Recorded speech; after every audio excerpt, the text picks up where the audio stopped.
At Ritual, we know what goes into a magical holiday season.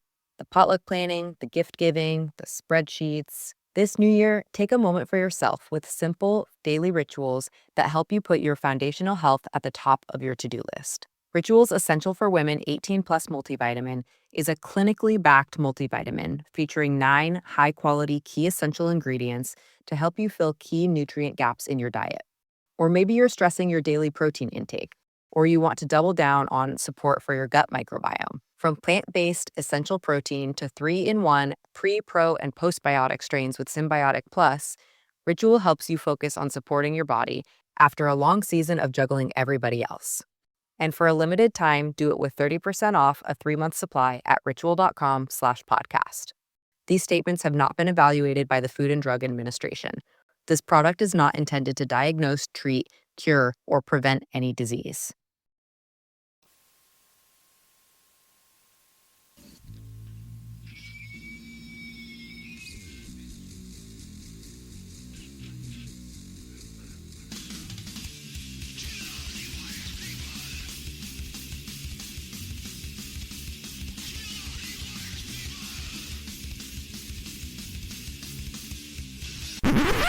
Oh, sorry, that's for a Democrat show.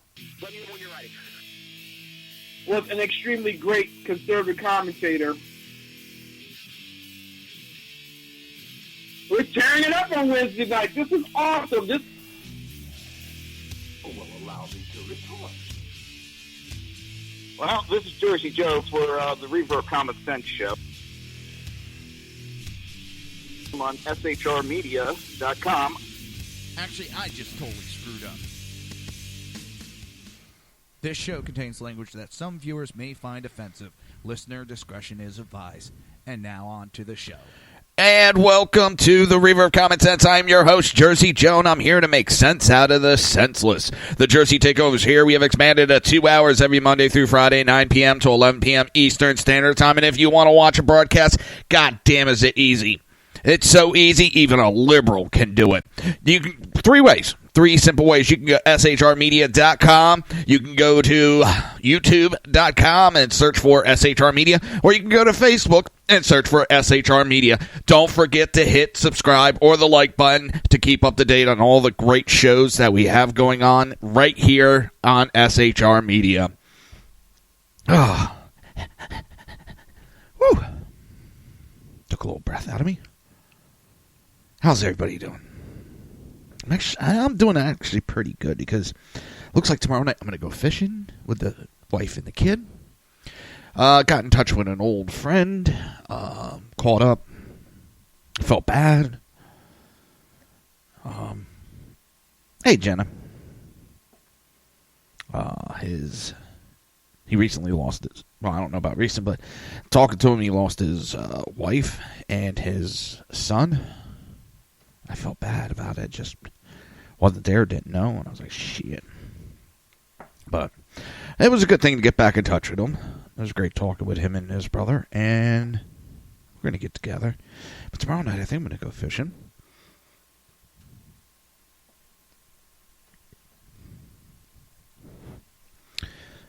And we'll see from there how the rest of the weekend goes. Boop.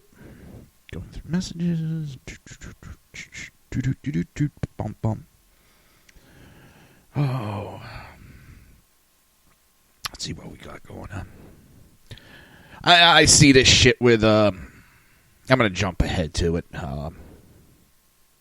This congresswoman, she's all happy because the White House is talking about her, and she thinks it's funny to laugh about the dead soldier and that she's involved in all of it. How fucking sick are these Democrats? She's sitting there laughing. She thinks it's a joke. And then I love the... I'll get the damn clip. The empty barrel makes the most noise. And I didn't even know what that was, so I looked it up, and it's racist. Oh, what did she do? Go home to her lexicon of racist books? The urban slang racist books? How to tell if you had a racist comment given towards you? What the fuck? Empty barrel makes the most noise is racist? Oh, my God. What can't you say What can you say that isn't racist anymore? Everything. If you disagree with a black person, it's racist. Oh my God, it's so racist. You disagreed with them. How dare you? God forbid you have a different opinion than other people. It's racist. Do you know what tells me they know they're fucked up and they're wrong? When they sit there and pull this shit and go, oh, it's racist. It's just racist. They have nothing to back up their bullshit, so it's racist. To try to stop the conversation. See, for many years, I like what I see here. For many years, this normally would have caused the Republicans to start apologizing and backtrack and kiss ass. What did the Trump administration do? They came out and said, bullshit. We didn't say that. It's sick that you're politicizing this man's death. And, it has me a little perturbed.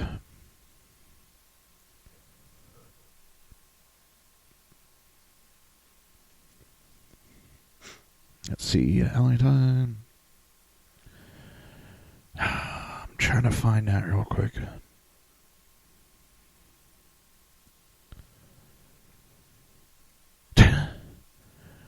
There's a country in Africa, Mozambique.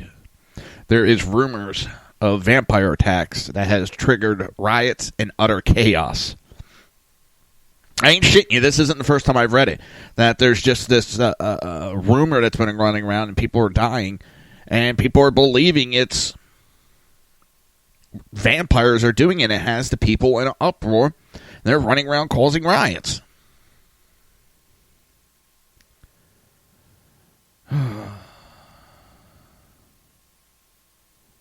Johnny, all right.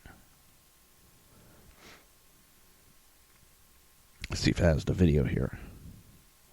Pretty sure it does. Hopefully there'll be no videos. And from Joe in the Plex, we bring in 7's Jessica Hawley live in Miami Gardens, where the Congresswoman has just reacted to John Kelly's words. Jessica.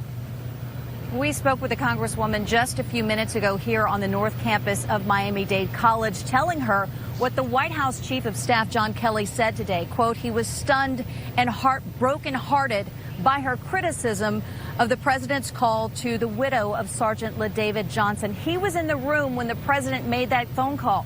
This was her response. Let me tell you what my mother told me when I was little. She said, the dog can bark. At Ritual, we know what goes into the holiday season. The potluck planning, the gift giving, the spreadsheets. So this new year, take a moment for yourself with science-backed support that puts you first. So whether you're focusing on supporting foundational health with a clean vegan multivitamin or supporting your gut health with Symbiotic Plus, do it with 30% off your first month at ritual.com/podcast. These statements have not been evaluated by the Food and Drug Administration. This product is not intended to diagnose, treat, cure, or prevent any disease. At the moon all night long, but it doesn't become an issue until the moon barks back. Is she the dog or is she the moon? I'm serious. What the fuck? Is that racist? That's got to be racist. The moon's white. That's racist. She can't say that that's racist. I mean, what the fuck? The dog can bark at the moon all night long. It's not a problem till the moon barks back. Who is she? Is she the dog or is she the moon? I'm serious. I mean, which one is she?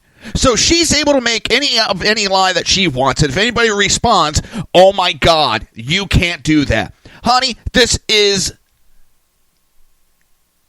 humanity. This is what we do. We respond to comments. Now it's attacking. If you respond to being attacked, it's attacking that person. Because they're like, oh my God, Trump's attacking a Gold Star family again. No, he isn't. He hasn't said shit about the family. He's going after this nut job, crazy woman, congresswoman. He's going at her. He hasn't done shit against the goddamn... I don't want to say that's wrong. He hasn't said or done shit against that Gold Star family. The congresswoman was the one that brought this in. The congresswoman is the one that dragged that poor wife into this. Trump's going back, and John Kelly went back at the congresswoman, and that's it.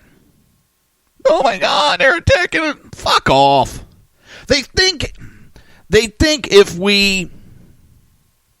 if they come out and say, well, look, he's attacking a gold star, he's attacking the military. Oh, no, we can't back him. Nope, we can't back Trump. Nope, he's attacking. Fuck you, we know what you're doing. Your tactics are weak. Damn. What do you do? Think you're a fucking Jedi? I'm going to finish playing the clip. She was getting this much attention from the White House and that she was going to go home and tell her grandchildren that she's a rock star. Reporting live in Northwest Miami-Dade, Jessica Hawley, 7 News. All right, I think this should be actually the Congresswoman, Frederica Wilson. Joe, thank you. Well, soon after John Kelly's criticism, Congresswoman Frederica Wilson reacted. 7's Jessica Hawley spoke to her in Northwest Miami-Dade. After the White House chief of staff says he is, quote, stunned and brokenhearted, end quote, by Congresswoman Frederica Wilson's actions, this was her response. The dog can bark at the moon all night long, but it doesn't become an issue until the moon barks back.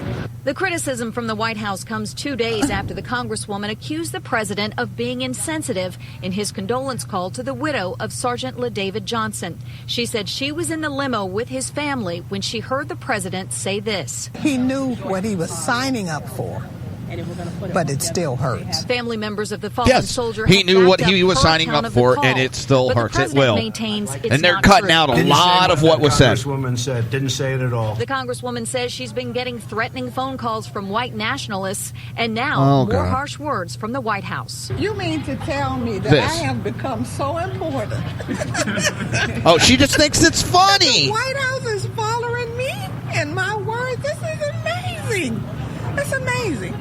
No, you inject yourself into this. You are putting yourself in the White House trying to stir up shit where there isn't for your political party to try to take power again. It is a sorry fucking excuse for publicity. That is absolutely phenomenal. I have to tell my kids that I'm a rock star now.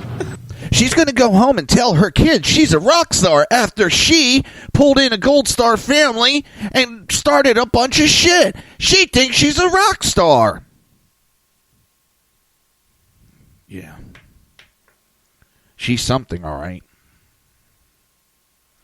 Disgusting. Repulsive.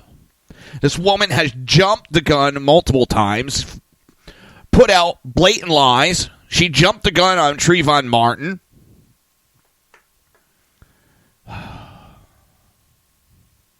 She is one of many. Hey, we're going to get him impeached. We're going to get him impeached. The only way you're going to impeach him is if you walk in and you took his peaches from him. Oh, my God. It just...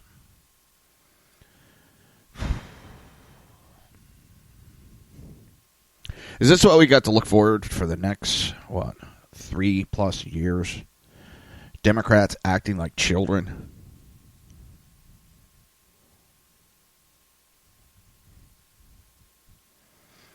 Well, I'm telling you, they act like this. I really don't think they'll be in power much longer. Or have any power, I should say, because they're really not in power.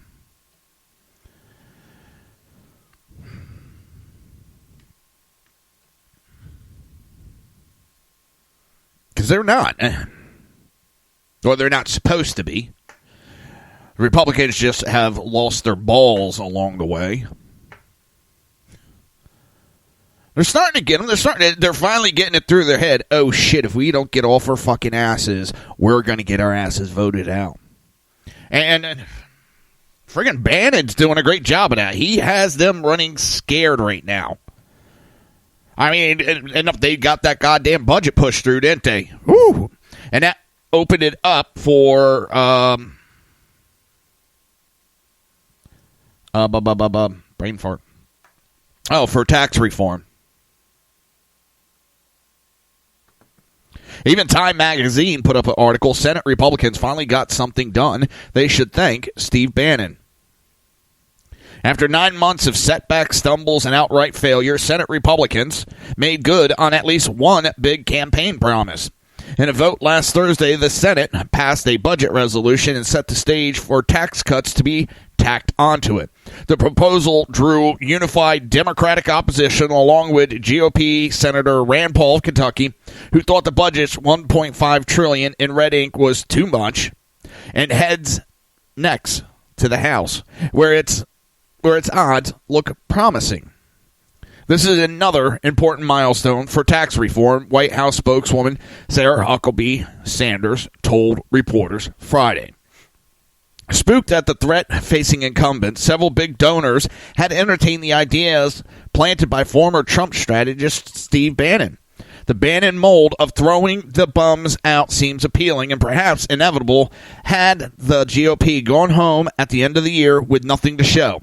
Without delivering on the promise to cut taxes, the GOP's leading lawmakers feared they were handing Bannon ammo as he prepared a slate of rabble-rousing challengers. I still think he's got it. He still has that power. Just because they got this little budget through doesn't mean shit. It's a nice little step, but it's a long ways to go to appeasing a lot of people. In that sense, the threat from Bannon helped rally on-the-fence lawmakers around the budget proposal. Some, like Senator John McCain of Arizona, were no fan of its details, but they also recognized failure would spell disaster for the party during next year's election. They bit the bullet, said one fundraiser for a conservative group. They didn't love it, but they knew the alternative was worse. They know they're in some deep shit coming up. Mitch McConnell's not out of the woods either. Far from it. LA Times is saying that a Steve Bannon speech coming up, or it's actually tonight, has some Republicans nervous. The California Republican Party's decision to invite right-wing provocateur and former presidential advisor Stephen K. Bannon to address its convention Friday created an unsettled concoction of excitement, dread, and rubbernecking curiosity for GOP loyalists in the state. The keynote speech in Anaheim is scheduled less than a week after Bannon, who runs the far-right website Breitbart News, called for a season of war on the GOP establishment. The threat was aimed squarely at Republicans in Washington, whom Bannon considered disloyal to President Trump and the conservative agenda. Bannon will appear before a California GOP desperate to reverse its deteriorating influence in a state where it has long been losing members and where Republican victories in statewide political races have been non-existent for a decade. His admirers hope his speech will invigorate the GOP base and lure Trump supporters outside of the party into its fold. But Republican critics worry he'll undercut efforts to rekindle the party in a state where Trump and his policies remain widely unpopular.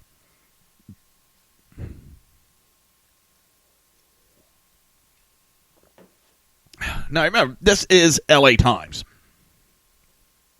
LA Times is not a fan of Steve Bannon.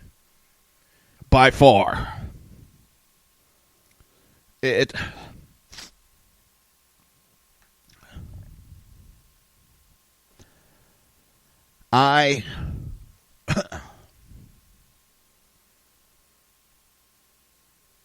I like that Steve Bannon stepped away from the White House. Steve Bannon has a better chance of helping conservatives. He has a better chance of helping Trump outside the White House. And I know some people don't understand that. While he was in the White House, he had to act and behave a certain way. His hands were tied. So, outside, he could do a lot more. He's not restricted. He's not restricted on what he says, does, acts outside, because then it's not coming back directly on Trump. And there's a lot of rules and regulations of being president, having people in the White House. This gives Bannon a more open playing field to be able to attack those who are attacking Trump. And yes, that is a good thing.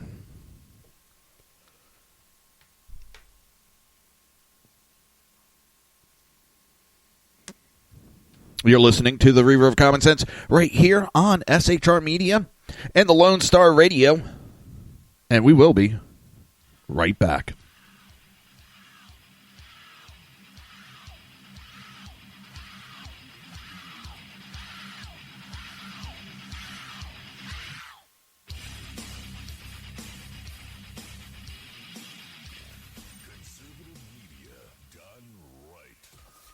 Listening to the SHR Media Network.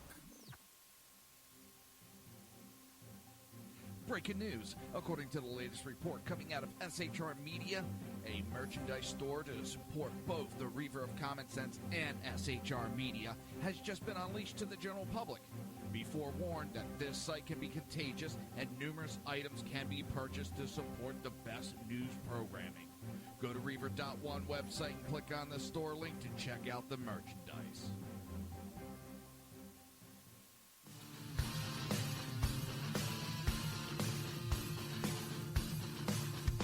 You have been listening to Reaver of Common Sense, hosted by my dad, Jersey Joe.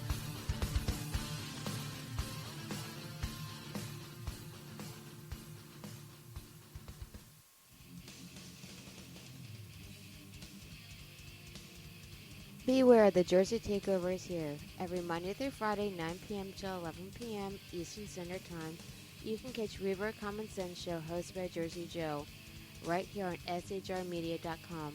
Only Jersey can deliver hell like no one else. So consider this your fair warning.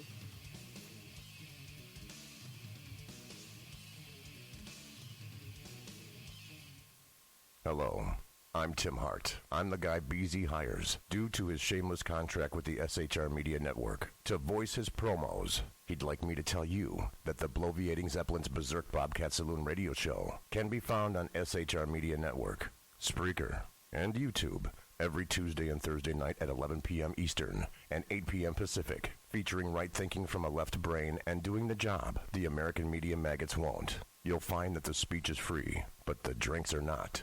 There, in the saloon, just when safety pin manufacturers are running out of metal for the diapers of the leftists, BZ is sending his personal drones of freedom into the wheelhouses and ossicles of lovers of sovereignty and liberty nationally and globally. Broadcasting behind enemy lines in occupied California, BZ swears that no rights were harmed in the making of this promo. In a world controlled by corrupt politicians, you got a business. You didn't build that. A team of ordinary men emerge from the ashes to give voice to the voiceless and hope to the hopeless. Sackhead Sean. Dude, I'm not saying cat for the stupid promo. Sackhead Clint. All good friends of ours usually show up drunk. Also starring Sacco as the producer. I'm a little bit drunk, 'cause I'm drinking. They are the Sackheads Radio Show. Every Wednesday at 8 p.m. Pacific on shrmedia.com. Hey, it's Sean from the Sackheads Radio Show. Also one of the owners here at the SHR Media Network. Are you opinionated? Have you ever wanted to do your own show? Have you ever heard somebody like the Sackheads and go, yeah, I could probably do that better? Well, now's your chance. Send me a 5-minute clip at sackheadsradio@gmail.com, and maybe you can be part of the SHR broadcasting team. sackheadsradio@gmail.com.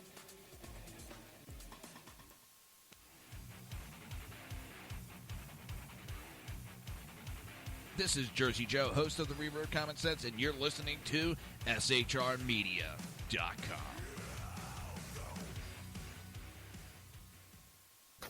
Times are dark. The people misled by corrupt politicians, lied to by establishment media, and deceived by the false messages of Islam. A nation in confusion needs a guide. It needs a man with a cane. I'm Dave Milner. Join me on Spreaker, SHR Media, High Plains Talk Radio, Live Rebooting Liberty, and YouTube for a unique brand of commentary on the unpleasant blind guide. Because truth is not always pleasant.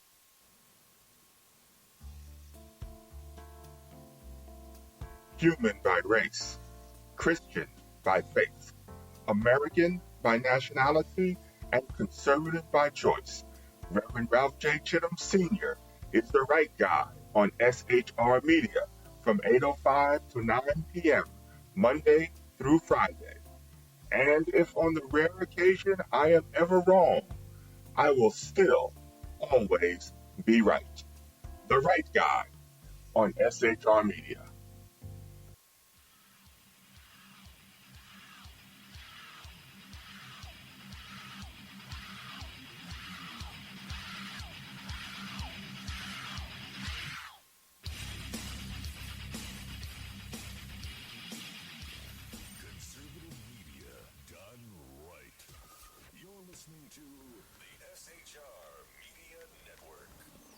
This show contains language that some viewers may find offensive. Listener discretion is advised. And now on to the show. And welcome back to the Reaver of Common Sense. I'm your host, Jersey Joe, and I'm here to make sense out of the senseless. The Jersey Takeover is here. We have expanded to 2 hours every Monday through Friday, 9 p.m. to 11 p.m. Oh, I'm tired. I have no idea why. Fell asleep right before the show, too. I was asleep. I was snoring away like a lumberjack. So, a legal battle over BuzzFeed's dossier source heats up. BuzzFeed provided a few new details about how it obtained the infamous Trump dossier. Though the news outlet is still refusing to identify its source for the salacious document, citing confidentiality agreements in the First Amendment protection, the identity of BuzzFeed's source is being sought by a Russian tech executive who is suing the outlet for defamation for publishing the dossier, which was compiled last year by former British spy Christopher Steele. BuzzFeed reporter Ken Bensinger revealed that he was granted access to the dossier in December after he became aware of the intelligence report alleging that there was connection between the Trump presidential campaign and the Russian government, according to a declaration filed in federal court Monday in Miami. Bensinger said that he contacted the source in late 2016 at the suggestion of the BuzzFeed editor-in-chief Ben Smith, who was also being sued by the Russian tech executive. The source showed me a copy of the dossier and allowed me to photograph it, Bensinger said in his declaration. Before showing me a copy of the dossier, the source told me he or she would only do so if I promised him or her that it would keep his or her identity absolutely confidential. I promised the source I would not, under any circumstances, disclose his or her identity outside of BuzzFeed. The Russian tech executive wants to find out BuzzFeed's source in order to determine whether the individual provided any guidance or warnings about the claims made in the documents.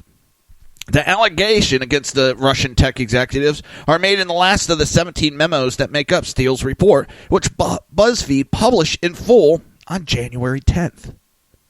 Dated December 13th, the final memo alleges that the tech executive from Russia was recruited under duress by Russian intelligence agency, the FSB, and used two of his tech companies to hack into the computer system of the Democratic National Committee. The tech executive has denied the claim. He is suing BuzzFeed and Smith in federal court in Miami. He is also suing Steele in London, where the former MI6 agent operates his private spy firm, Orbis Business Intelligence. BuzzFeed is arguing against disclosing its source, saying that it is protected by the First Amendment and a legal concept called reporter's privilege. I agree with the First Amendment. I agree with free speech. But this is not... This is a little bit different. This is an outright lie. If they would have done any research, they would have found out that this wasn't. This was slanderous. This was damaging everybody in it, and it was all false. So that is not, or should not be covered underneath the First Amendment.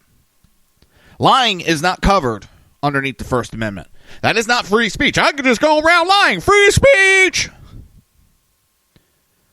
Oh, my God. Imagine our president say, hey, it's free speech. I can lie to you.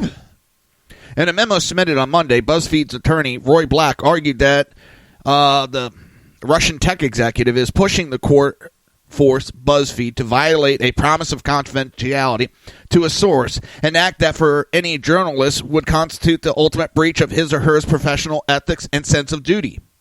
Black also questioned the Russian tech executive. I could not say his last name if you paid me enough money. Need for the information about the source, and argued that the executive has failed to make the slightest effort to identify the source without demanding it from BuzzFeed. It is widely believed until just last week that Fusion GPS, the opposition firm that hired Steele to compile the dossier, had also provided it to BuzzFeed. Fusion, which was working on the anti-Trump project for an unidentified ally of Hillary Clinton, disseminated information contained in the dossier to numerous news outlets prior to the presidential election. Fusion briefed reporters from the New York Times, the Washington Post, CNN, Yahoo News, and Mother Jones on allegations made in the document. But Fusion's lawyers recently told a federal judge in Washington, D.C., that the firm did not provide the dossier to BuzzFeed. An attorney for the Russian executive in Florida said in a deposition last month that Fusion GPS has denied providing the dossier to BuzzFeed. The one thing that Fusion GPS has told us is BuzzFeed don't get the dossier from them. BuzzFeed went to them and tried to get the dossier from them, and they refused to give it to BuzzFeed. Though BuzzFeed's source remains a mystery, the universe of potential conduits is relatively small. The only others in the U.S. known to have been given a copy of the documents are members of the U.S. intelligence community. Arizona Senator John McCain and one of his longtime associates, former State Department official David Kramer. McCain and Kramer were told of the dossier in November by Sir Andrew Wood, an associate of Steele's. After discussing the dossier on the sidelines of a national security event, Kramer traveled to London to meet with Steele. He obtained a copy of the dossier and provided it to McCain on December 9th. McCain provided a copy to then FBI Director James Comey, who was already aware of the dossier because FBI agents had been in contact with Steele.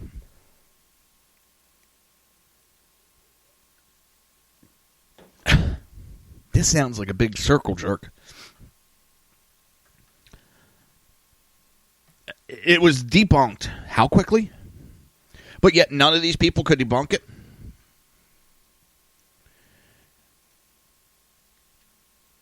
The derangement that goes with hating Trump is almost hysterical. 4 days later, Steele wrote the final memo of the dossier, the one with the allegations against the Russian IT tech executive. It's Steele has revealed in his lawsuit in London that he transmitted the final version of the dossier to Kramer based on instructions from Fusion GPS. It is not clear how the dossier was dispensed after that part. Inquiries asking McCain and Kramer whether they provided the dossier to BuzzFeed were not returned. A spokesman for BuzzFeed defended the outlet's protection of its dossier source. Protecting a source's identity is not only an important, widely held practice in any legitimate newsroom, but a matter of law according to the First Amendment. Well, then they don't have to worry about giving up because they said it's a widely held practice in any legitimate newsroom. They're not a legitimate newsroom. They're a fucking joke. They exposed this absolute false document without checking into it, knowing a lot of the allegations were unfounded, unsubstantiated, but they still ran with this article. And they want to call themselves a legitimate newsroom? Please. A legitimate newsroom would have looked into it. A legitimate newsroom wouldn't have... Oh. See, I guess that does make CNN an illegitimate newsroom because they ran with parts of it too.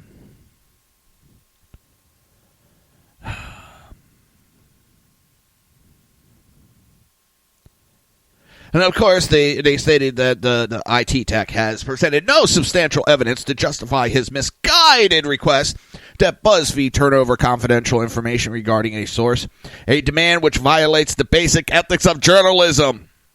Running that article was a violation of basic ethics of journalism, but you had no problem doing that one now, did you, BuzzFeed? You ran with it knowing and admitted that those parts of it you knew were false. You ran with it without confirming any of the information, which any legitimate newsroom would have done.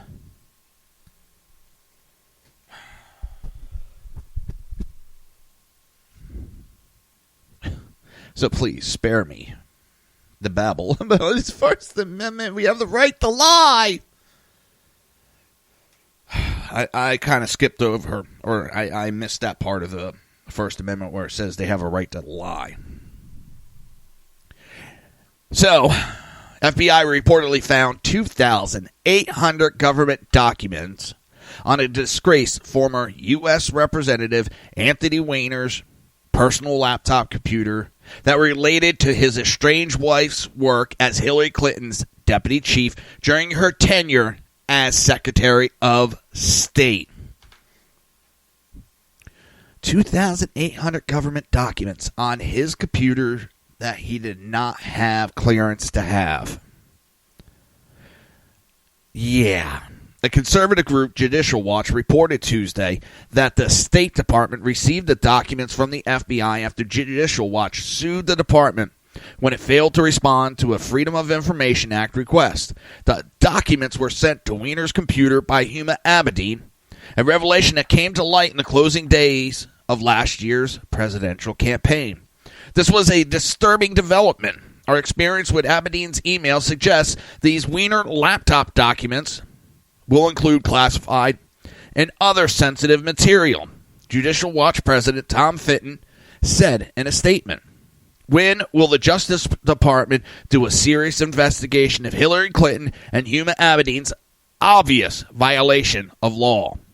Judicial Watch initially sued the State Department in May of 2015 after it failed to respond to a request to produce all official emails sent or received by Abedin using a non-government address.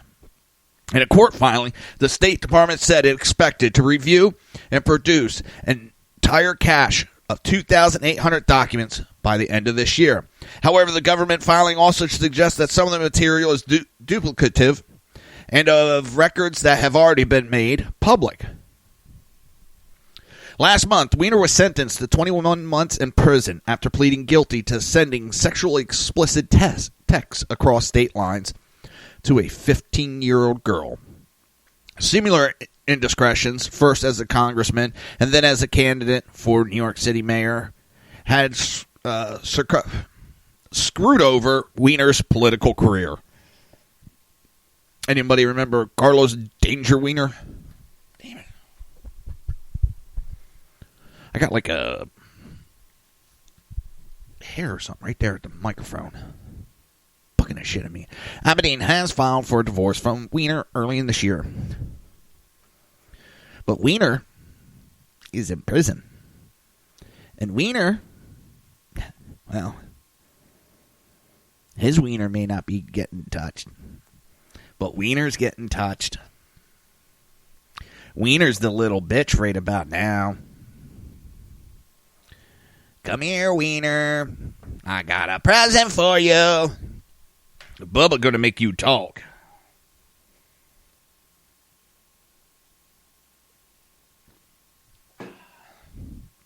And with that,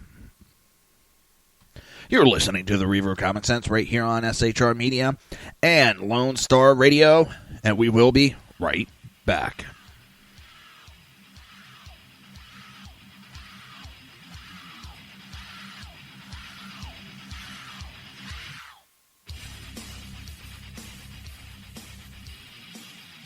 Conservative media done right.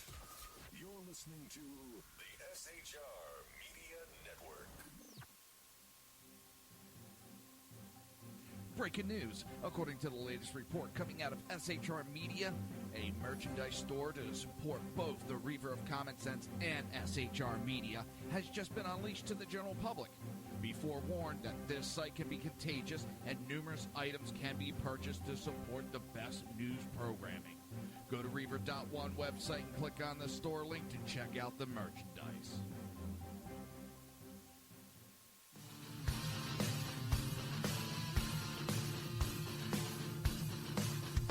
You have been listening to Reaver of Common Sense, hosted by my dad, Jersey Joe.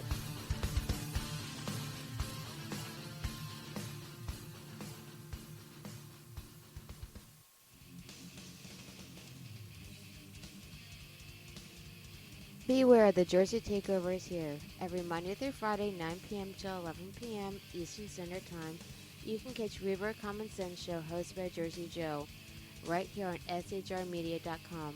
Only Jersey can deliver hell like no one else. So consider this your fair warning.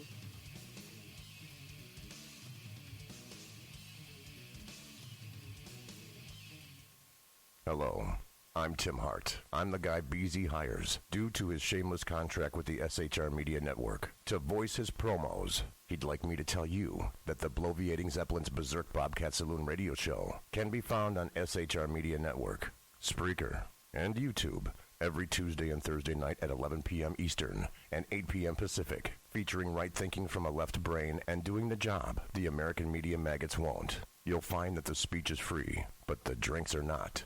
There, in the saloon, just when safety pin manufacturers are running out of metal for the diapers of the leftists, BZ is sending his personal drones of freedom into the wheelhouses and ossicles of lovers of sovereignty and liberty nationally and globally. Broadcasting behind enemy lines in occupied California, BZ swears that no rights were harmed in the making of this promo. In a world controlled by corrupt politicians, You got a business. That you didn't build that. a team of ordinary men emerge from the ashes to give voice to the voiceless and hope to the hopeless.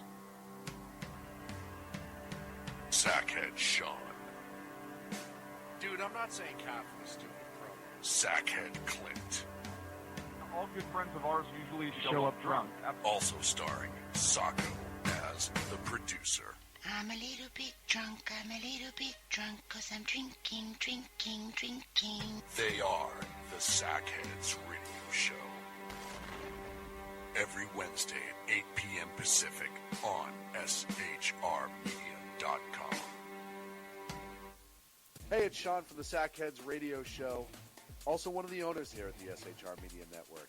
Are you opinionated? Have you ever wanted to do your own show? Have you ever heard somebody like the Sackheads and go, yeah, I could probably do that better? Well, now's your chance. Send me a 5-minute clip at sackheadsradio@gmail.com, and maybe you can be part of the SHR broadcasting team. sackheadsradio@gmail.com.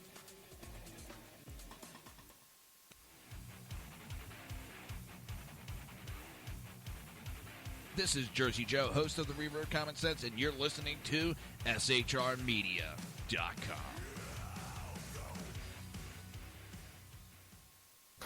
Times are dark. The people misled by corrupt politicians, lied to by establishment media, and deceived by the false messages of Islam. A nation in confusion needs a guide. It needs a man with a cane. I'm Dave Milner. Join me on Spreaker, SHR Media, High Plains Talk Radio, Live Rebooting Liberty, and YouTube for a unique brand of commentary on the unpleasant blind guide. Because truth is not always pleasant.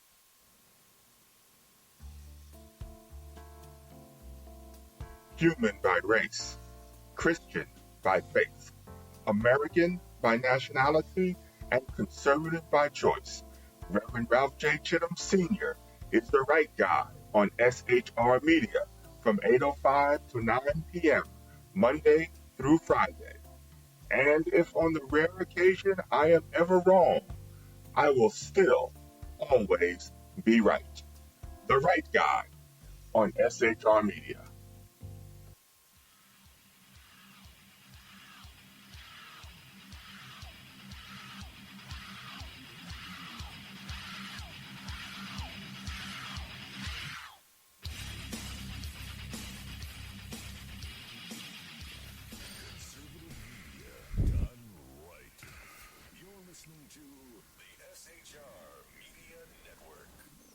This show contains language that some viewers may find offensive. Listener discretion is advised. And now on to the show. And welcome back to the Reaver of Common Sense. I am your host, Jersey Joe, and I'm here to make sense out of the senseless.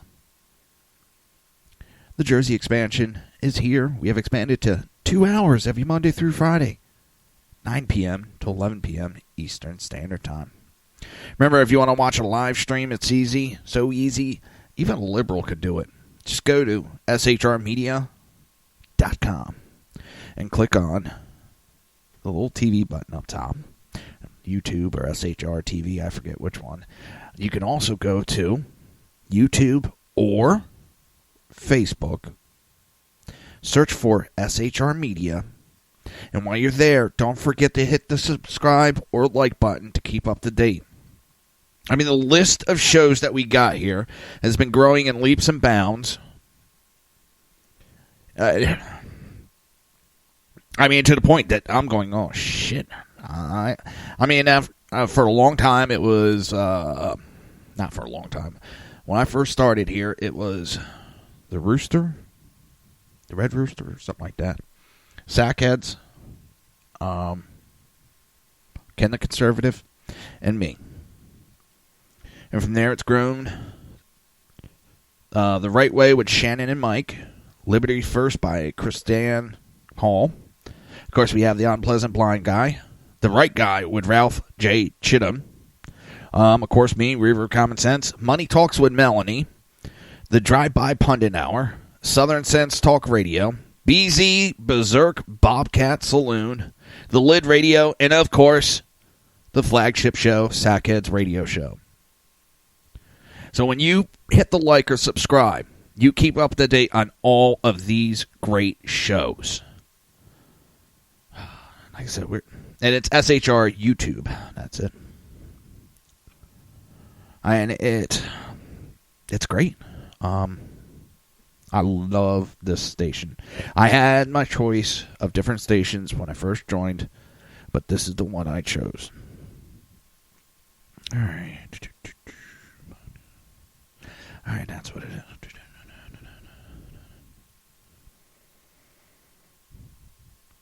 I'm just, the politics we got going on in our country right now, it's repulsive. It's repulsive what is going on. What the heck? Oh. It's disgusting. How our politicians, mostly our Democratic brothers and sisters, are acting. There is some Republicans that, well, they're not differentiating away from being a Republican or a Democrat, but their hate for Trump is strong. And it's disgusting. Oh, and we're going to impeach him. Impeach. Yeah. All right, with Hollywood, I'm laughing. You had Quentin Tarantino was smearing police officers. Remember that? He was attacking the police officers.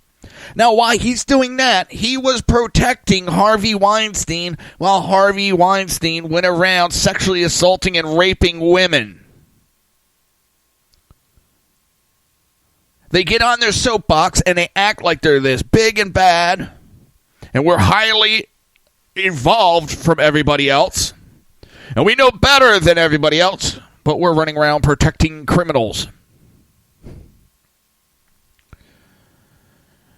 according to his Thursday interview with the New York Times, while he was running around smearing police officers as murderers in 2015, Quentin Tarantino was also covering up for and enabling Harvey Weinstein's alleged crimes against women. And I'll take that alleged out there because Harvey Weinstein has admitted to it. Because of his excessive use of the N-word and those painfully awkward moments where he pretends to be black, Oscar-winning director Tarantino has struggled for decades to earn some respect from black audiences. Well, almost 2 years ago, with his next Weinstein Company feature, The Hateful Eight, just weeks from release, Tarantino cynically believed his tickets out of that mess, his tickets to expanding his audience with a black community now capable of producing box office hits all on its own, was to embrace the noxious cop-hating Black Lives Matter movement. So in other words, what this writer was trying to put is Tarantino thought the best way to get the black community to come out and see his movies and to back him was to join the Black Lives Matter movement, to jump on that train, jump on attacking the police officers and calling them murderers. That'll get them coming out to my movies. That'll get them backing me. Just 4 days after the murder of a New York City police officer, Tarantino made his first mistake when he stood before an anti-police rally in New York to say of our blue men in blue, I am a human being with a conscience, and when I see murder, I cannot stand by. I have to call the murdered, and I have to call the murderers, the murderers. He did this 4 days after a New York City cop is murdered. Why I never get behind any of these, the Black Lives Matter, and all these feminazi bullshit movements. Where are all these protests when those black New York police officers were gunned down in cold blood? There's been several of them. Where's the scream for the murder of the black people there? It's silence. Where's all these feminazis? Women's million woman march on Hollywood with Harlan V. Weinstein. Where are they? Where are these marches?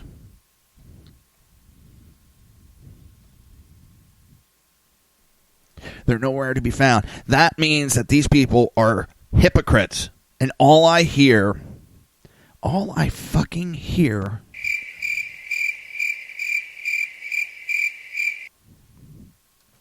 is crickets. That's it.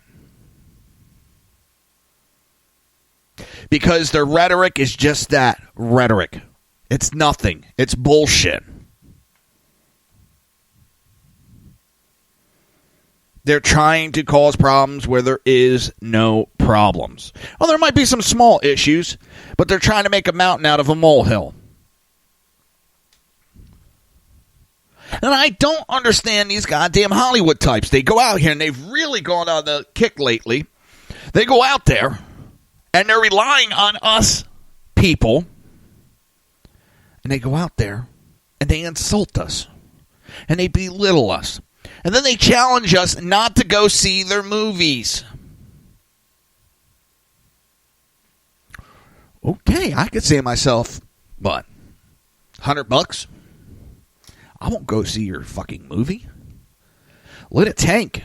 And if I really want to see it that bad, I'll wait till it comes on TV. Even still then, I most likely won't even watch it.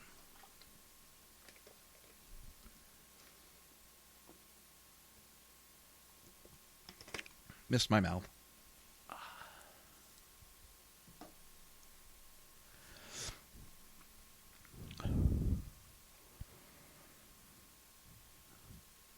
And Tarantino, Jesus.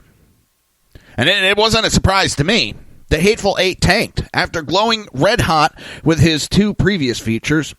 Biggest box office hits to date, his 2012 Django Unchained at $162 million. In 2009, Inglourious Bastards at $121 million. Hateful Eight bottomed out at $54 million, which probably failed to cover its promotional cost. Its worldwide gross added just another $100 million, which means the Weinstein Company probably lost money. And those other two, yeah, those aren't too good of numbers. As if all that was not bad enough, we now know that while he was smearing law enforcement as an institution filled with murderers and white supremacists, Tarantino, according to his own words, was covering for and enabling Harvey Weinstein's crimes. But what Tarantino believes were crimes like the unwanted touching of Tarantino's girlfriend, Mira Sorvino, I knew enough to do more than I did, he said, citing several episodes involving prominent actresses. There was more to it than just the normal rumors, the normal gossip. It wasn't secondhand. I knew he did a couple of these things. Tarantino said in an interview on Wednesday that he had heard about Mr. Weinstein's behavior long before those articles. His own former girlfriend, Mia Sorvino, told him about unwelcome advantage and unwanted touching by Mr. Weinstein. Everyone who was close to Harvey had heard of at least one of those incidents chronicled in the first few articles, he said. It was impossible they didn't. When he and Ms. Sorvino started dating in 1995, she told him that not long before Mr. Weinstein had massaged her without asking, chased her around a hotel room, and even showed up at her apartment in the middle of the night. Tarantino now claims to be ashamed of his silence, which is fine. At least he is not pretending, as assume many others are, that he was ignorant of what was going on. He could be ashamed all he wants now. He's not ashamed. He's, oh, I'm ashamed. Please forgive me. Please come to my movies. Come work for me. I'm ashamed of myself. If you were ashamed, you would have done something back then. That shame would have etched in your stomach, turned into guilt, and you would have fucking spoke up. Nevertheless, back in 2015, when millions already in his pockets, with plenty of other producers willing to work with him, Tarantino still enabled a monster. Worse, while doing so, he smeared and smeared and smeared American police officers on an effort to put more money in his and that monster's pocket. So what will it take for Tarantino to finally be ashamed of defaming and ginning up rage against those who do not act, or excuse me, those who act when a criminal crime is committed, who do risk their lives, not their next movie, to stop that crime, and do so for what Tarantino would describe as pocket change. Tarantino, I wouldn't be surprised we hear an accusation against him. I mean, it's all falling apart in Hollywood right now. The names are dropping. People are coming out left, right, and center. Studios are paying out big time to shut people up real quick. Executives are getting fired. You know what? All these places knew it's been going on for decades upon decades and allowed it. Hillary, all these Democrats that took money from Harvey Weinstein knew it. And they shut up. They're out there pounding the pavement, screaming that they're for women, as they were protecting a sexual predator. Well, that's also Bill Clinton, too, so.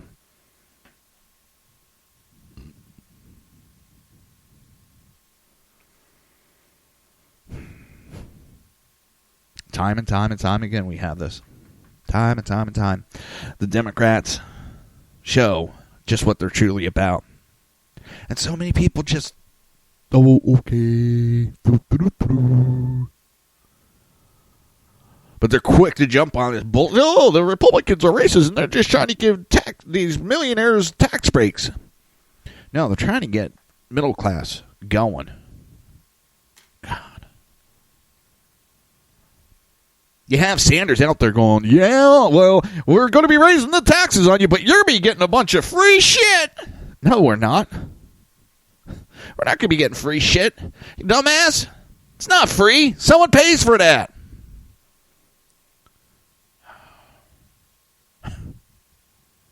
Work hard, get a scholarship. That's free. Sort of. Nothing is ever free. Someone always gives up something for that. You're listening to the Reaver of Common Sense right here on SHR Media and Lone Star Radio, and we will be right back.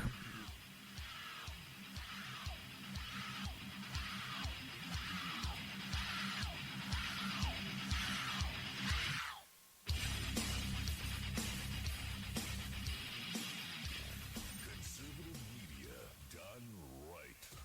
You're listening to the SHR Media Network. Breaking news. According to the latest report coming out of SHR Media, a merchandise store to support both the Reaver of Common Sense and SHR Media has just been unleashed to the general public. Be forewarned that this site can be contagious and numerous items can be purchased to support the best news programming. Go to Reaver.one website and click on the store link to check out the merchandise.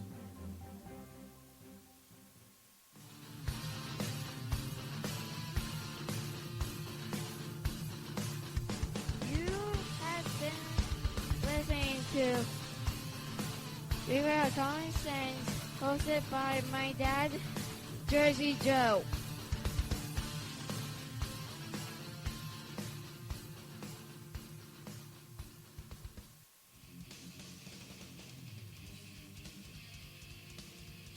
Beware, the Jersey Takeover is here. Every Monday through Friday, 9 p.m. till 11 p.m. Eastern Standard Time, you can catch Reaver of Common Sense show hosted by Jersey Joe, right here on shrmedia.com. Only Jersey can deliver hell like no one else. So consider this your fair warning.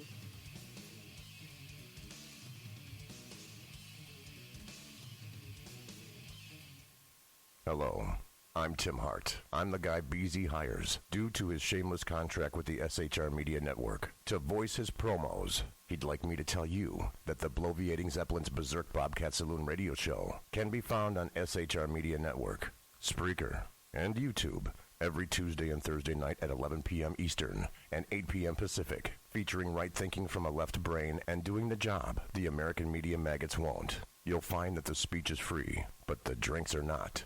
There, in the saloon, just when safety pin manufacturers are running out of metal for the diapers of the leftists, BZ is sending his personal drones of freedom into the wheelhouses and ossicles of lovers of sovereignty and liberty nationally and globally.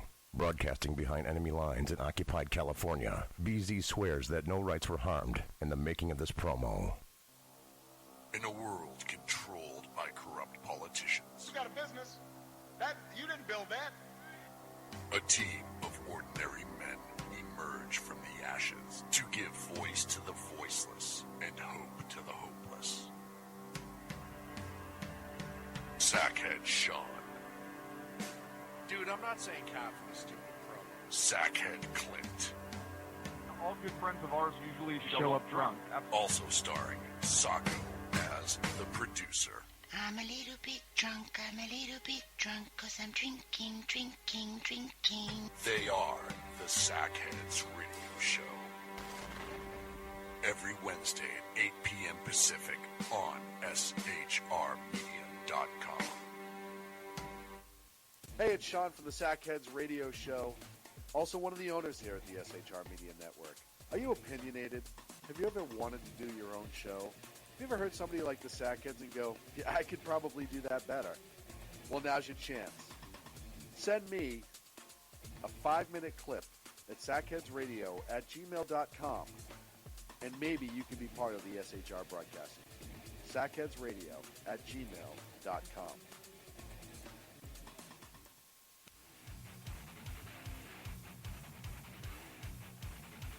This is Jersey Joe, host of the Reaver of Common Sense, and you're listening to shrmedia.com.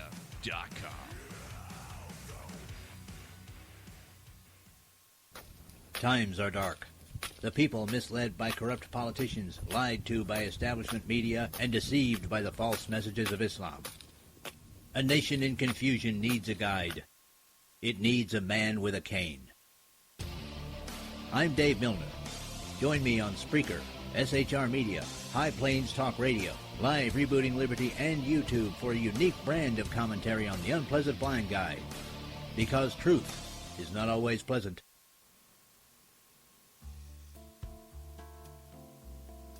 Human by race, Christian by faith, American by nationality, and conservative by choice.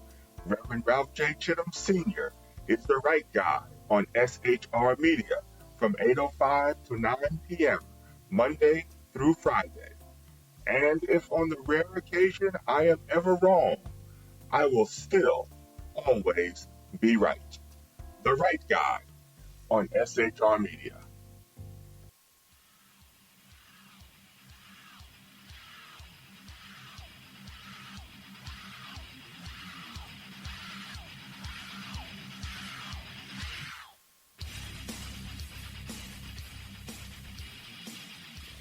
Conservative media done right.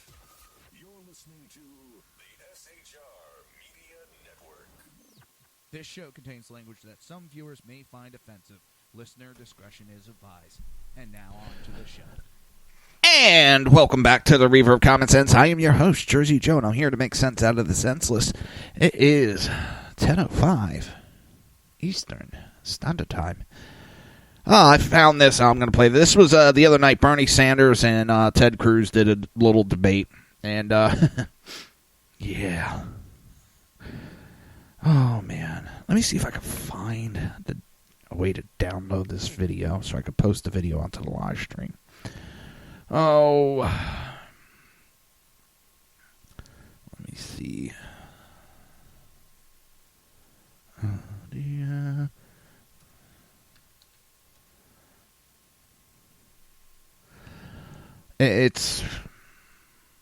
I'm sorry, I think Ted Cruz. And I'm not a huge Ted Cruz, I've said that.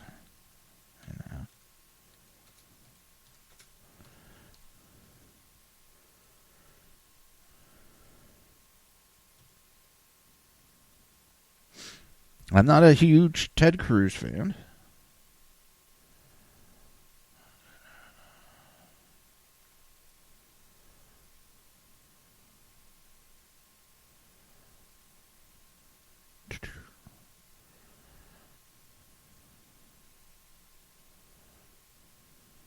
Let's see if I could do it this way.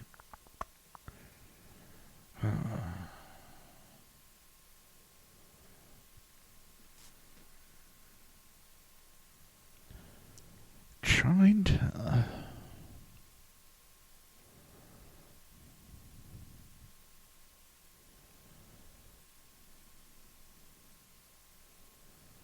Nope, I don't want to do that.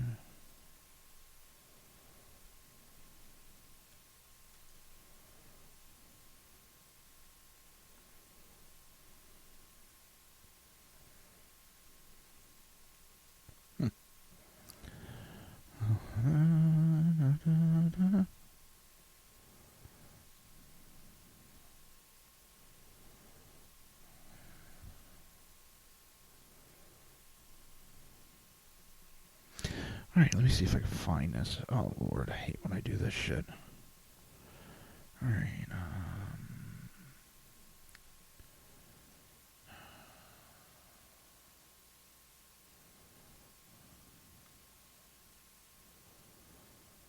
trying to read the instruction to understand.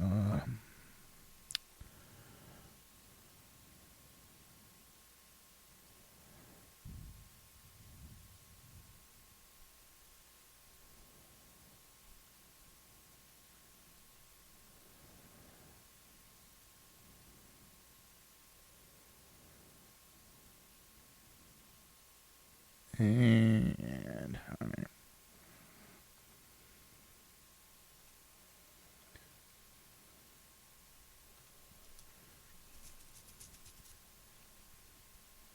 All right, and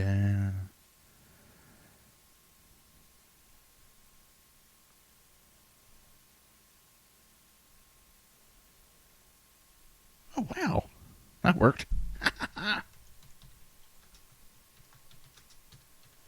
There we go. Now I'll forget how to do that.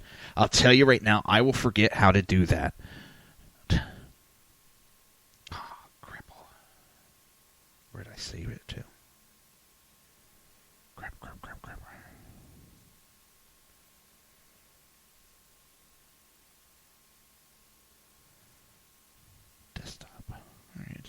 messed up.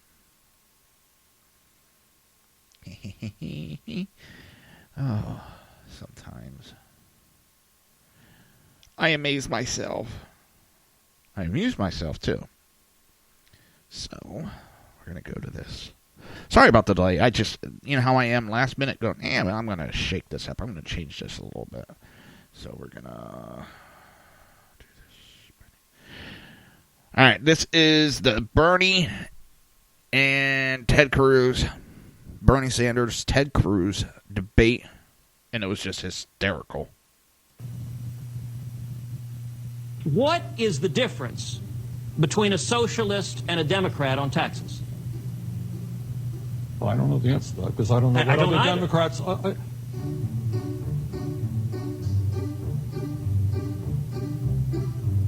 It's interesting. In his opening, Bernie invoked Robin Hood. And I got to say, I think Bernie fundamentally misunderstood that story. Robin Hood was robbing the tax collectors who were collecting too much taxes from the working men and women and taking it for the rich. In Bernie's analogy, it is the Democrats who are King John and the Sheriff of Nottingham. And Robin Hood is saying, tax collectors, stop hammering people who are struggling, who are laboring in the fields, who are working. Stop taking it to the castle to give out to your buddies. But, you know, John Adams said, Bernie Sanders is sitting there trying to smile like, oh, funny. Got you him. look at 2014. In 2014, of the top 20 groups that gave money to politics, I guess listening to Bernie, they were all Republican. No, that's not the case. 16 of the top 20 gave primarily to Democrats. The top 6, Act Blue, Tom Steyer, the Carpenters and Joiners Union, the City of New York, the Democratic Governors Association, the NEA, gave almost exclusively to Democrats. Where did these mysterious Koch brothers fall on the list? Number 59. So they do a good job. Look, Democrats do great with rich people. In the last 8 years under Obama, rich people got richer. You know, the most stunning thing Bernie said is, gosh, Republicans don't care about young people or old people or people struggling. That is malarkey, Bernie. Why, Bernie, I didn't interrupt you. I'm Just not relax. interrupting you. Just relax. Come on. Sorry. It's the Italian in me. You know, as some might say, curb your enthusiasm.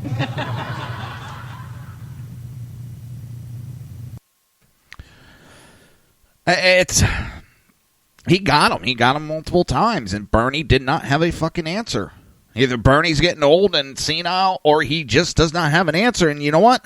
I don't think he had an answer for him. Because acting like he's Robin Hood. Bullshit. He ain't fucking Robin Hood. He's not stealing from the rich and giving from the poor. He's stealing from the poor and giving it to the rich is what Bernie Sanders wants to do. He wants to overtax the poor.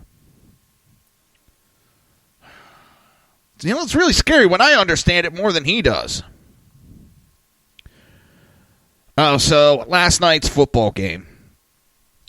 There's a little scuffle that broke out. Raiders' Marshawn Lynch decided while he was sitting on the bench to get off his knees and run out onto the field because supposedly he was there to protect one of his buddies from getting in trouble.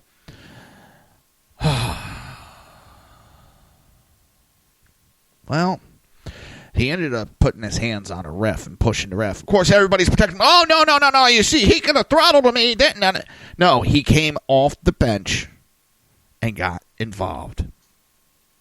He had no right to be in there when that happened. So he got ejected from the game. But never one to let a little thing like getting ejected for making contact with a referee get him down. Raiders running back Marshawn Lynch did his best to add to the excitement of the commute home for Raiders fans. Lynch did this by leading the BART train in a chant of "Fuck the Chiefs." Oh, sorry about that. I thought I had the video back up and running. Nope, I'm playing that video again. Sorry about that. So, I want to know what the NFL... Well, of course, the NFL's not going to do anything. They're going to fine them for touching the ref, maybe a suspension. But everything else, that's nothing. That's just a good, upstanding football player starting a chant on a bus of fuck the Chiefs. Fuck the Raiders. Fuck Merle Lynch. Marshawn Lynch. Excuse me, Merle Lynch. Marshawn Lynch. Fuck him. The same guy who never wanted publicity. And I don't want to talk to reporters. Now he has no problem talking. They're all a bunch of overpaid babies. Said it before and I'll say it again. The ones that deserve that type of money are military, our first responders. They deserve that type of money. Not a bunch of guys that are playing a fucking game. A game, people. Oh, let's see. What else is there? It's Friday night. It's a little slow, I think. If you're hearing a little extra noise, I had to turn the fan on. My fat ass is sweating. So, Vox Media editor, director, Lockhart Steele has been fired for sexual harassment. You mean a liberal media had someone fired for sexual harassment? Nah. After they all just jumped on the train when all those accusations went out. They thought they were all high and mighty when Fox had all that shit going on. And they were morally superior. Now it's starting to come down to everybody else.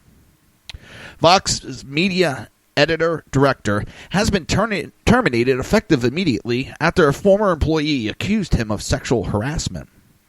Lockhart Steele was terminated effectively immediately, CEO Jim Bankoff told staff in a memo on Thursday. According to the All, Lockhart admitted engaging in conduct that is inconsistent with our core values and is not tolerated at Vox Media. Vox Media is committed to fostering a safe and welcoming community and appreciates those who have been willing to speak up and share information during the course of this investigation, the memo reportedly said. All right, again, I'm going to probably stick my foot in my mouth. I'm going to say something that I think sometimes the sexual harassment has gone overboard. Before everybody freaks out on me, listen. I know someone who is working in an office. Walk by, co-worker, and just put their hands on their shoulder and say, hey, what's up? Not just walk by, just put the hand on the shoulder, hey, what's up, and went on. Person never said anything, never said that it was not wanted, don't do that, please don't touch me. Ran straight to management, filed complaint, and the person was written up for sexual harassment. Problem is, if you go by the law, sexual harassment is not me going up and putting my hands on each other, hey, how you doing? Sexual harassment is, please don't touch me, I'm asking you not to do it again, and I walk up and do it again. How am I supposed to know it's not wanted? I mean, if I'm grabbing your ass, that's going above. But if I go up, I'm hearing that too many times lately, too. Someone doing something like that. Just a slight contact like that. And getting written up for sexual harassment. That's not sexual harassment. That's companies freaking out and just overblowing the situation. That's people being vindictive. And what's funny is the person that did that made the accusation, well, they were already on the out and out with the company. Had nothing to do with that incident, but they ended up being fired from the company shortly after. It's getting ridiculous out there. You have to let the person know that it's not wanted. Period. And if they do it again, that's harassment. Harassment is not me coming up saying, hey, you look nice today. Oh, thank you. You harassed me. He said I look nice. What? That's not it. And too many times in today's offended culture, that's what's happening. Now, I'm not saying that's what happened in this. It was just a side note on that. This triggered my thought of that. Steele, who was managing editor at the now-defunct far-left Gawker Media, was reportedly the subject of a Medium post published last week in which former Vox Media web developer detailed alleged sexual misconduct by several employees at the company. Steele or Vox Media was never named in the Medium post title. Why? I'm not surprised when I hear that powerful men are fucking creeps. Oh, that is such a great title. Such a great title. I was fired a month later due to lack of productivity. No longer fearful of losing my job, I reached out to a few people I had worked with. I reported what had happened with a VP. A year later, I found out that an investigation had been done, that he had multiple victims within the company, that his punishment was being told he could not drink at corporate events any longer. Not once were real consequences doled out to any of the men who assaulted me. There were no consequences for the men with the same job title as me who had happened to work that job 2 years longer than I had. Consequences weren't given to the men who started 2 years after I had because his job title was seen as superior to mine. Consequences weren't given to my superiors because I was too afraid of being fired and didn't feel like I was able to report him. Consequences weren't given to the VP because he was too high of a position of power. Steele's firing comes after Vox Media partnered with Intel and Lady Gaga youth-focused Born This Way organization to launch an anti-online harassment initiative called Hack Harassment. The ousted executive tweeted that he was proud to announce hack harassment last January.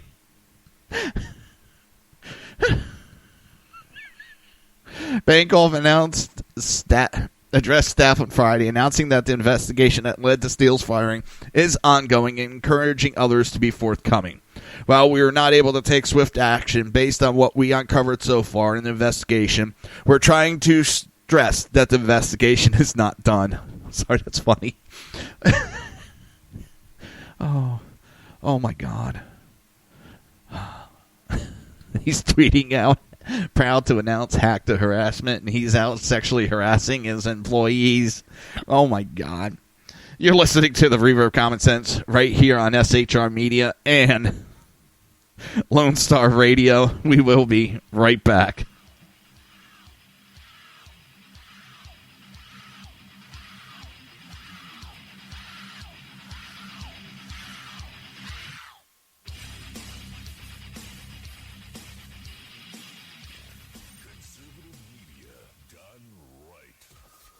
Listening to the SHR Media Network.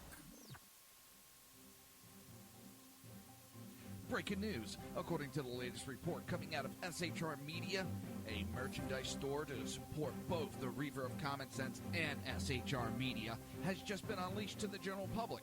Be forewarned that this site can be contagious and numerous items can be purchased to support the best news programming. Go to Reaver.one website and click on the store link to check out the merchandise.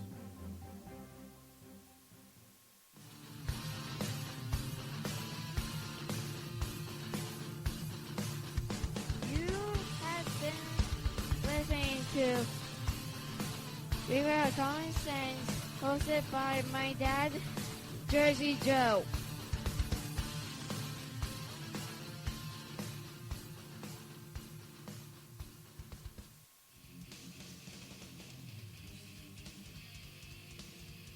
Beware, the Jersey Takeover is here. Every Monday through Friday, 9 p.m. to 11 p.m. Eastern Standard Time, you can catch Reaver of Common Sense show hosted by Jersey Joe, right here on shrmedia.com. Only Jersey can deliver hell like no one else. So consider this your fair warning.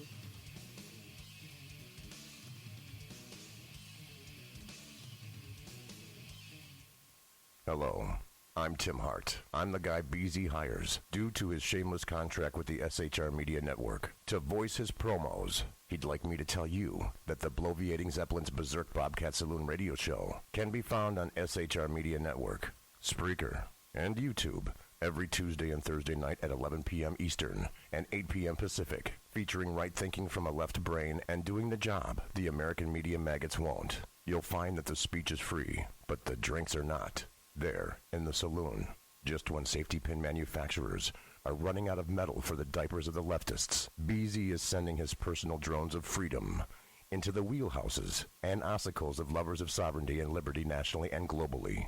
Broadcasting behind enemy lines in occupied California, BZ swears that no rights were harmed in the making of this promo. In a world controlled by corrupt politicians, You got a business. That you didn't build that. a team of ordinary men emerge from the ashes to give voice to the voiceless and hope to the hopeless. Sackhead Sean, Dude, I'm not saying cop for the stupid promo. Sackhead Clint, All good friends of ours usually show up drunk. also starring Sacco as the producer. I'm a little bit drunk, I'm a little bit drunk, 'cause I'm drinking, drinking, drinking. They are the Sackheads Radio Show. Every Wednesday at 8 p.m. Pacific on shrmedia.com. Hey, it's Sean from the Sackheads Radio Show, also one of the owners here at the SHR Media Network. Are you opinionated? Have you ever wanted to do your own show? Have you ever heard somebody like the Sackheads and go, yeah, I could probably do that better? Well, now's your chance. Send me a 5-minute clip at sackheadsradio@gmail.com, and maybe you can be part of the SHR broadcasting team. sackheadsradio@gmail.com.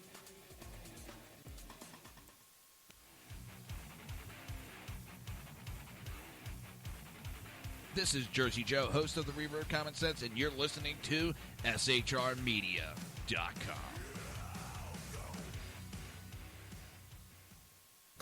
Times are dark. The people misled by corrupt politicians, lied to by establishment media, and deceived by the false messages of Islam.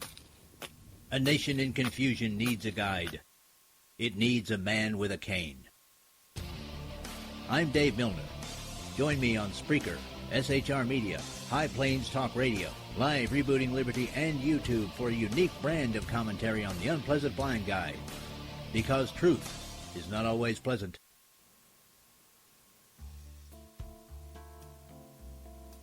Human by race, Christian by faith, American by nationality, and conservative by choice. Reverend Ralph J. Chittum Sr. is the right guy on SHR Media from 8:05 to 9 p.m. Monday through Friday.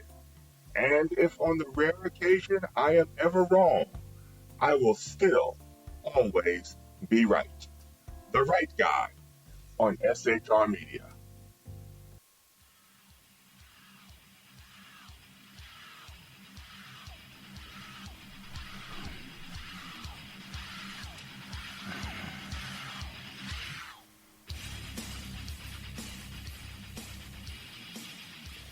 Conservative media done right. You're listening to the SHR Media Network. This show contains language that some viewers may find offensive. Listener discretion is advised. And now on to the show. And welcome back to the Reaver of Common Sense. I'm your host, Jersey Joe, and I'm here to make sense out of the senseless. It has been a blast doing the show. I love doing the show. And I just want to thank everybody. I want to thank everybody early. Thank you for listening. Now, this goes out to those who think socialized medicine is the best way to go. This is a perfect example of what happens when the government takes over. They will start controlling your life little by little. In Britain's right now, the Socialized National Health Service is planning to ban obese patients and smokers for having surgery unless they lose weight or kick the habit. Under plans drawn up in Hertfordshire, the NHS say obese patients will not get non-urgent surgery until they reduce their weight or their circumstances are exceptional. The new criteria insists smokers will only get referred to operations if they have quit smoking for at least 8 weeks and will be forced to take breathalyzer tests before their referrals. They're going to take control of what you do. That's what governments do. Everyone's like, oh, we're going to get free health care. The government's going to tell us what to do. No, they're not. No, they're not. No, they're not. Here's a perfect example. One step in there. Well, that's a good. That's okay. That's a good thing. That's how it starts. They always start small. Then they start expanding and expanding and expanding till it's, well, we're not going to give treatment for this because, well, why should we treat people with cancer when it's just going to be passed on? I'm just pulling something out of my ass here, so don't come at me. Well, no, I'm just giving you a wild example. That will happen later on down the road. The plan will also see cuts in IVF provisions and provisions of medicines, causing concern the wealthy will simply pay for treatments while those on lower income will simply have to go without, the Telegraph reports. The spokesman for the Royal College of Surgeons told the paper an urgent rethink of policy was needed, which he said was discriminatory and went against the fundamental principles of the NHS. Despite the widespread assumption that smokers cost the taxpayer money, studies have found they might actually save expenditures as they die younger and require less expensive care and treatment in their older age. Smokers also pay a higher amount of taxes on their cigarettes. A 2008 study in the PLOS Medicine Journal concluded at older ages, smokers incur higher costs. Because of difference in life expectancy, however, lifetime health expenditures was highest among healthy living people and lowest for smokers. Joyce Robbins from Patients Concerned said, "This is absolutely disgraceful. We all pay our taxes and the NHS should be there when we need it. We do not agree to a two-tier system." Other critics used a slippery slope argument to claim the ban could see other groups being prosecuted by the NHS later in time. How long before, say, someone would die diabetes? How about joggers who have heart attacks? How about cyclists that don't wear helmets? The Royal College of Surgeons also said controversial criteria drawn up by clinical commissioning groups in Hertfordshire might mean patients are refused a referral without seeing the specialist who should take such decisions.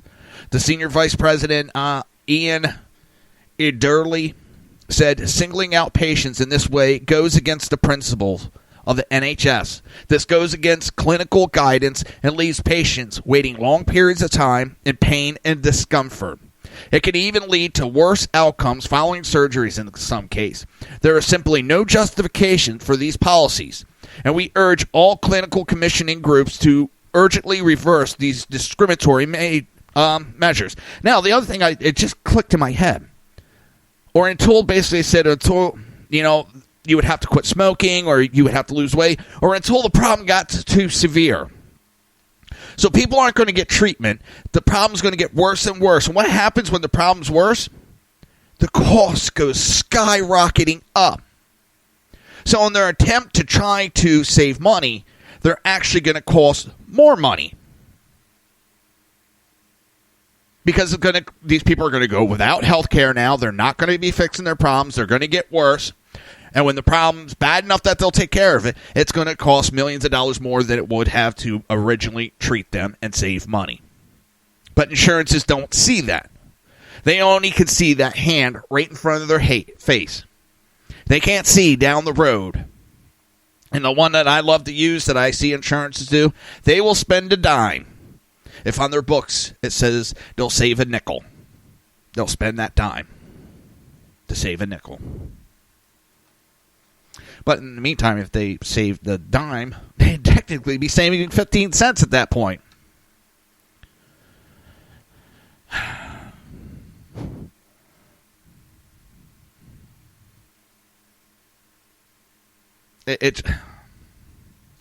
However, East and North Hertfordshire CCG, which is that clinical commissioning group, and Herts Valleys, said they hope to encourage people to take more responsibility for their own health and well-being wherever possible, freeing up limited NHS resources for priority treatments.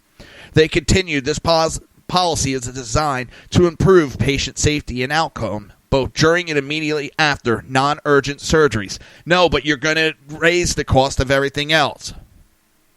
Or it's going to cost more, I should say, It's going to cost more money because their health is going to get worse. No financial savings are expected as a result of these measures. We do, however, hope to improve the long-term health of our residents through the targeted stop smoking and weight loss support offered to patients. So it is basically a forced restructuring of your life to their circumstance, to how they want you to be.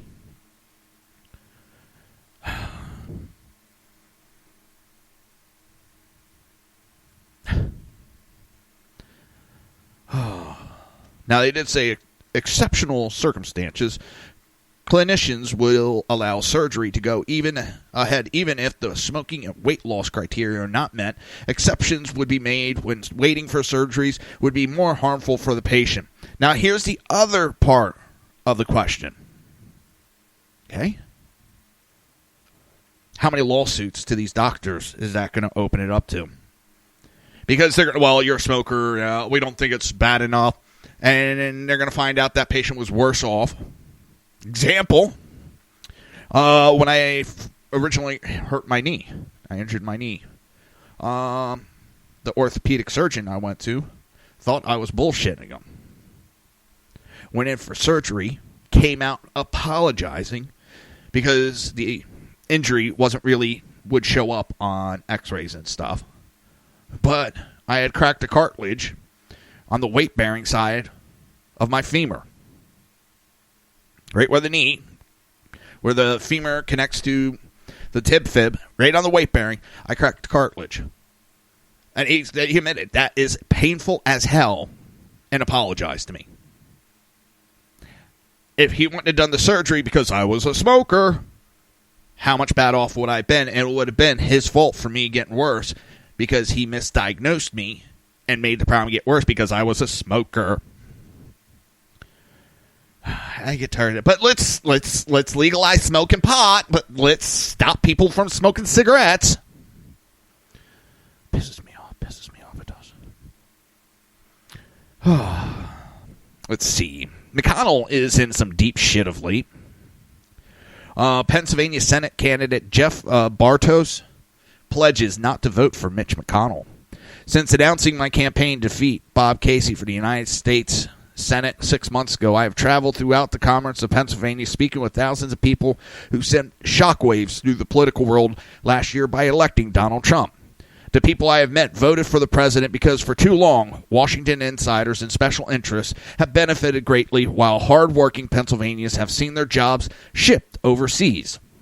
Their savings reduced to nothing, and staples of middle-class security, health care, home ownership, and education hard to achieve.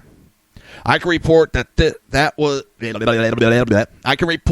what was true a year ago remains so, namely that Pennsylvania from all walks of life and political parties continue to embrace the president's reform agenda.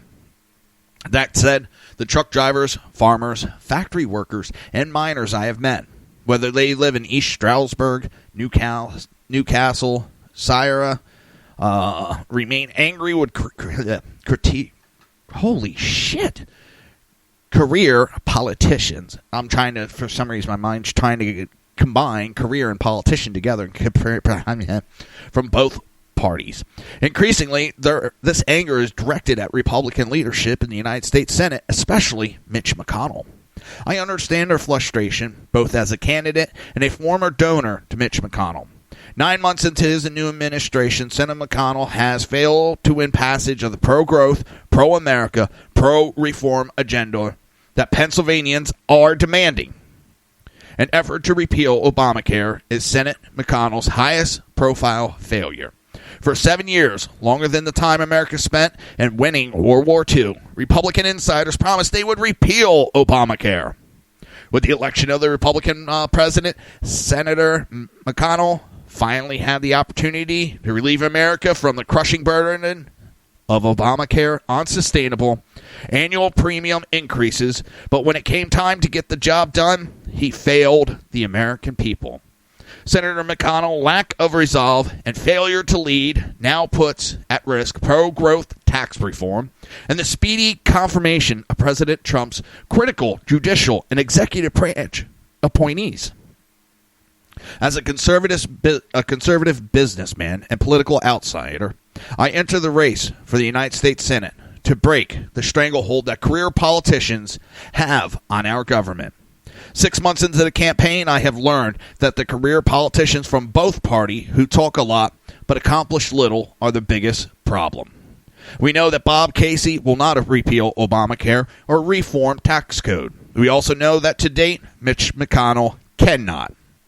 Until the dysfunctional Senate leadership shows that they can deliver for the people who support the president's agenda, I will not pledge to vote for Mitch McConnell for Republican leadership. That was one that came up. Next, Mitch McConnell's number one recruit, Josh Hawley, refuses to back McConnell for majority leader. More and others after this brief message.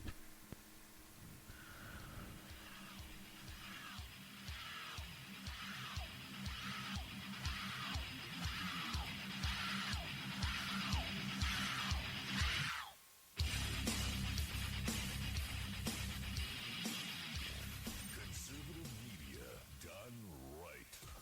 You're listening to the SHR Media Network. Breaking news. According to the latest report coming out of SHR Media, a merchandise store to support both the Reaver of Common Sense and SHR Media has just been unleashed to the general public. Be forewarned that this site can be contagious and numerous items can be purchased to support the best news programming. Go to Reaver.one website and click on the store link to check out the merchandise.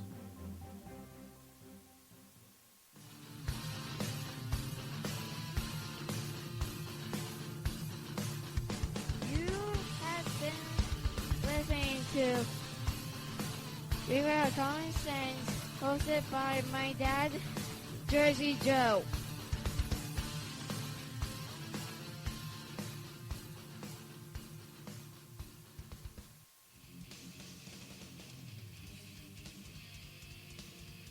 Beware, the Jersey Takeover is here. Every Monday through Friday, 9 p.m. till 11 p.m. Eastern Standard Time, you can catch Reaver of Common Sense show hosted by Jersey Joe, right here on shrmedia.com. Only Jersey can deliver hell like no one else. So consider this your fair warning.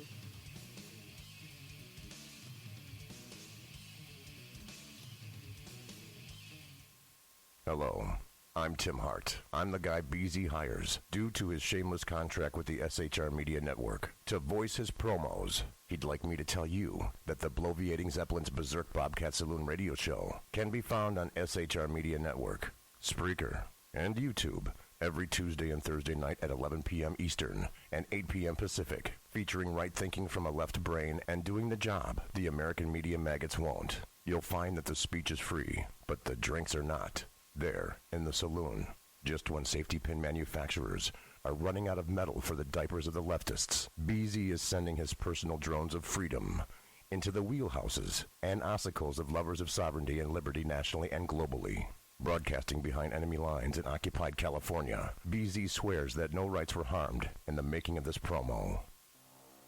In a world controlled by corrupt politicians, You got a business. That you didn't build that. a team of ordinary men emerge from the ashes to give voice to the voiceless and hope to the hopeless. Sackhead Sean, Dude, I'm not saying cop for the stupid pro. Sackhead Clint, All good friends of ours usually show up drunk. also starring Sacco as the producer. I'm a little bit drunk, I'm a little bit drunk, 'cause I'm drinking, drinking, drinking. They are the Sackheads Radio Show. Every Wednesday at 8 p.m. Pacific on shrmedia.com. Hey, it's Sean from the Sackheads Radio Show, also one of the owners here at the SHR Media Network. Are you opinionated? Have you ever wanted to do your own show? Have you ever heard somebody like the Sackheads and go, yeah, I could probably do that better? Well, now's your chance. Send me a 5-minute clip at sackheadsradio@gmail.com, and maybe you can be part of the SHR broadcasting team. sackheadsradio@gmail.com.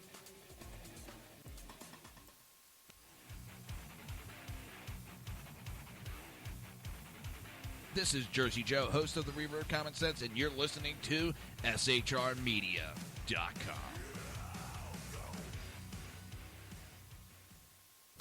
Times are dark. The people misled by corrupt politicians, lied to by establishment media, and deceived by the false messages of Islam. A nation in confusion needs a guide. It needs a man with a cane. I'm Dave Milner. Join me on Spreaker, SHR Media, High Plains Talk Radio, Live Rebooting Liberty, and YouTube for a unique brand of commentary on the unpleasant blind guide. Because truth is not always pleasant.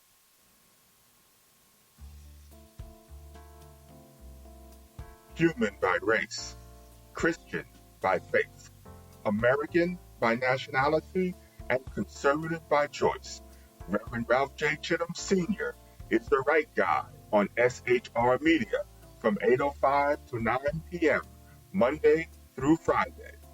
And if on the rare occasion I am ever wrong, I will still always be right. The right guy on SHR Media.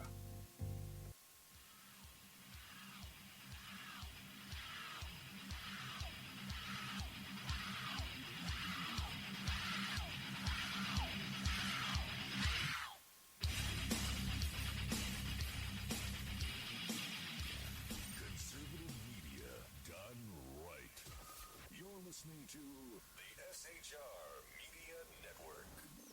This show contains language that some viewers may find offensive. Listener discretion is advised. And now on to the show. And welcome back to the Reaver of Common Sense. I am your host, Jersey Joe, and I'm here to make sense out of the senseless. Well, this is the last segment, and then it will be the weekend.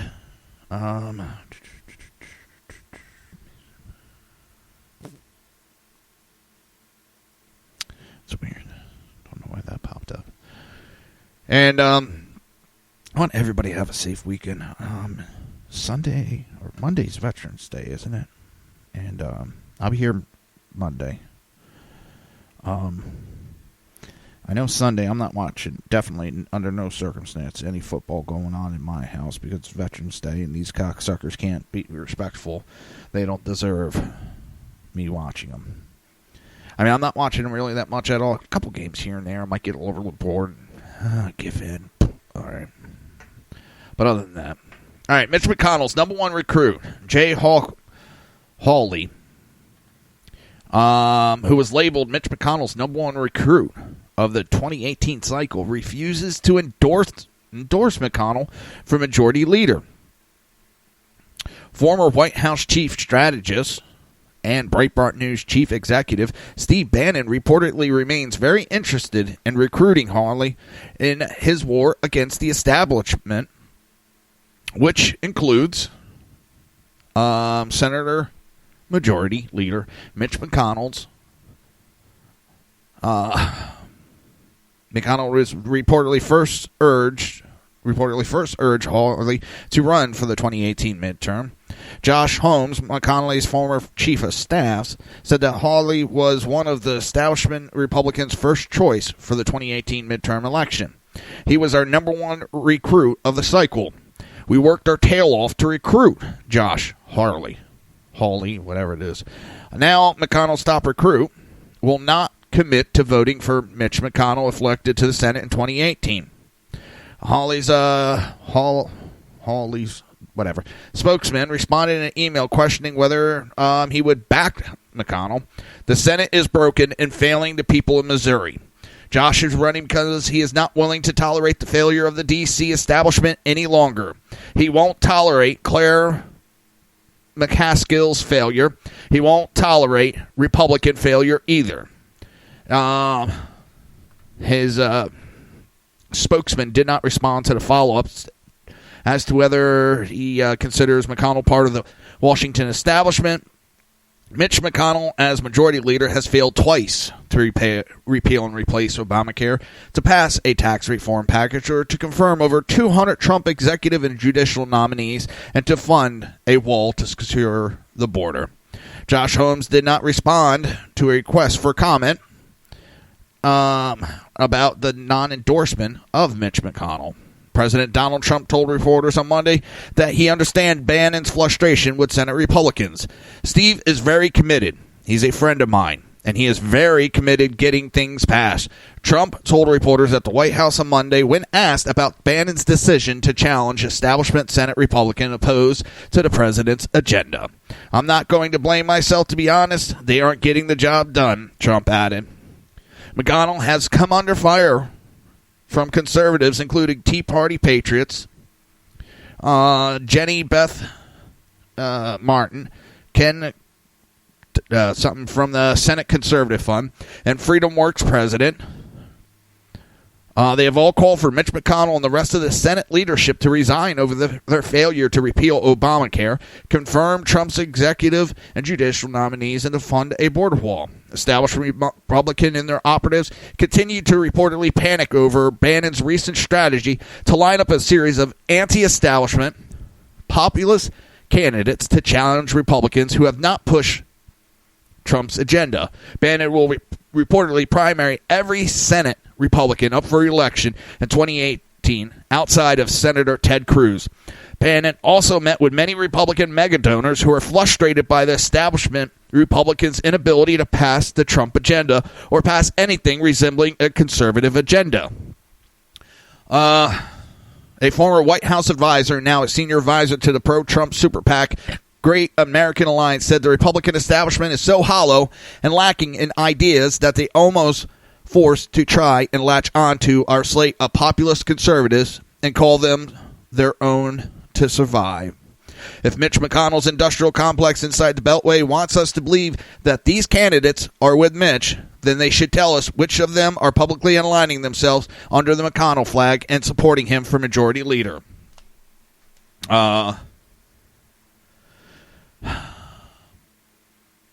This Andy also works with Bannon, called McConnell a toxic substance in a Republican primary. Candidates are flocking to align with Bannon because they understand that the power in the Republican Party now lies in its America First anti-establishment wing.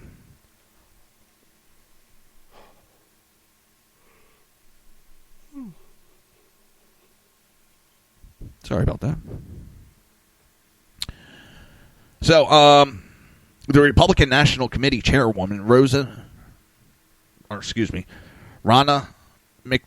McDaniel.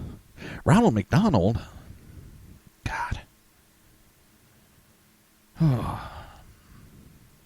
You know, it's time to almost end the show and you start seeing Ronald McDonald come up.